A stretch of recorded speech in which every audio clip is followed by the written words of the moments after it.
Merhaba arkadaşlar, Star Atlas Akademi kanalıma hoş geldiniz. Bu videoda size sektörler arasındaki mesafeleri ve bu mesafeler için gereken fuel tüketimini hesaplama e, yöntemlerini anlatacağım. Kanalıma abone olup bu videoyu beğenirseniz sevinirim. Ayrıca Twitter hesabımın adresini de aşağıda açıklamalar kısmına bırakıyorum.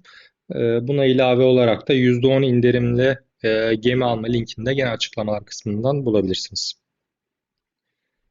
Şimdi arkadaşlar daha önceden mesafe hesaplama diye bir video çekmiştim. Bu iki nokta arasındaki yani buradaki herhangi bir sektör, şu gördüğünüz küçük küçük küçük alt içindeki küçük karelerin bir tane sektör olduğunu ve her bir karenin bir kenarının bir AU'ya eşit olduğunu, şu küçük kareler, şu büyük kareden bahsetmiyorum, şu içindeki küçük karelerdeki bir birimin bir kenarın, şu küçücük bir kenarın bir AU olduğunu hesaplamıştım. AU'nun da Atlas Unit demek, Atlas birimi olduğunu söylemiştim. Ve herhangi iki sektör arasında yani bu iki kare arasındaki mesafenin nasıl hesaplanacağını matematiksel olarak anlatmıştım. Şimdi size bu sektörler arasındaki mesafelerin hesaplanıp oluşturulduğu bir tablo var. Onu anlatacağım. Ben hesapladım. Şu tablo. Heh. Şimdi arkadaşlar bu tabloyu ben oluşturdum. İşte bu mat ırkı için, maviler mat için, yeşiller on için, turuncular da ustur için mesafe tablosu. Yani ne demek? Yani örneğin mat 2 ile işte mat MRZ 3 arasındaki mesafe şu. 25-63 AU. Bunun bütün sektörler arasındaki mesafeleri ben hesapladım. Bakın şu aradaki çizgi de bu kendisi. Yani işte mat 3 ile mat 3 arasındaki mesafe 0.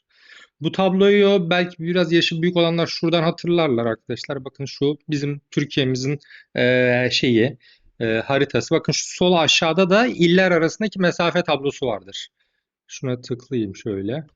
Bakın mesela işte Adana ile işte Ankara arası. Bakın 492 kilometre. Bu öteden beri zaten kullanılan bir yöntem. İşte Adıyaman burası, işte şurası mesela Denizli arasındaki mesafe 1099 kilometreymiş. Tabi bu tablo işte bildiğiniz üzere kilometre üzerinden, bizim hesaplarımız AU üzerinden. Buraya bakarak buradan bunun arasındaki mesafe ne kadar? İşte şu kadar falan diye buradan öğrenebilirsiniz. Şurada da bu mesafeyi hesaplamak için bir formülasyon yaptım. Bunu da kullanabilirsiniz. Excel tablosu. Bu internete koyduğum Excel tablosu. Örneğin kontrol edelim bakalım. Mesela işte ONI 3 ile şuradan şey yapalım. ONI 3 ile MRZ 18 arasındaki mesafe. MRZ 18. Bakın 13 ile MRZ 18. 28-79'muş şurası. Bakın buraya otomatikman 28-79 geldi. Tamam, bu mesafenin kaç AU olduğunu bulduk. Fakat ben oradan bu iki mesafe arasında 13'ten MRZ 18'e giderken ne kadar yakıt yakacağım? Bunu bilmeniz lazım ki oraya gidip gelirken, ki oraya gittikten sonra ve döndükten sonra ne kadar fuel harcayacağınızı bilin ki deponuzda da ona göre Galactic Marketplace'ten fuel satın alın. Onun için filonuzun AU başına e, yaptığı harcama tutarını bilmeniz lazım. Bunu da şu gemi istatistiklerinden ve filo istatistikleri videolarından anlatmıştım zaten. Bir daha şey üzerinden geçelim. Nereden bulabileceğinizi.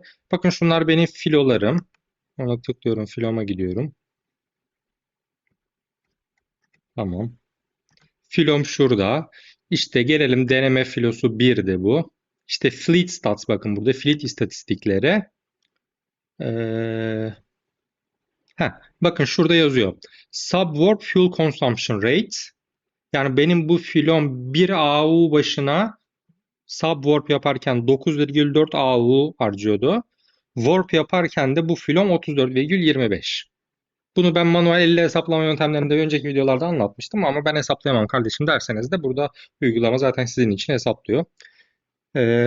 Yazalım bunları. Benim bu filom subwarp için 9,4 harcıyor. Şuraya yazıyoruz onu. Subwarp için 9,4 harcıyormuş.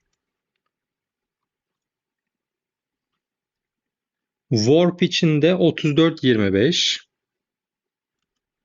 Warp içinde 34,25 harcıyormuş.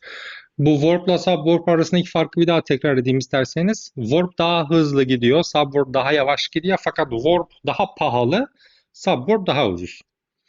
Warp'la giderken bakın daha pahalı, yani daha pahalıdan kastım daha fazla fuel tüketiyor. Subwarp'ta daha az fuel tüketiyor. Mesafede 28-79 olduğuna göre arkadaşlar bakın şununla şunun işte 28-79 ile 34-25'i çarparsam ben Warp için gereken fuel tüketimini bulurum. 986,14. Subwarp'ta 9,4. 9,4'te de 28-79'u çarparsam 270,65 benim Subwarp için tüketmem gereken bir mesafe. Bu tek yön. Yani 17.3'ten MRZ 18'e gitmek için gereken mesafe. Bir de dönmeniz gerekiyorsa bunu 2 ile çarpmanız gerekecek. Kadar kendiniz hesaplarsınız. Bu video bu kadar arkadaşlar. Kısa bir video oldu. Bu tabloyu buraya bırakacağım. Bunu aynı zamanda Twitter'dan da paylaşacağım. Kanalıma abone olup bu videoyu beğenirseniz sevinirim. Açıklamalar kısmına Twitter adresimi ve %10 indirimli gemi alma linkini de bıraktım. Oradan ulaşabilirsiniz. Videolar devam edecek. Görüşmek üzere.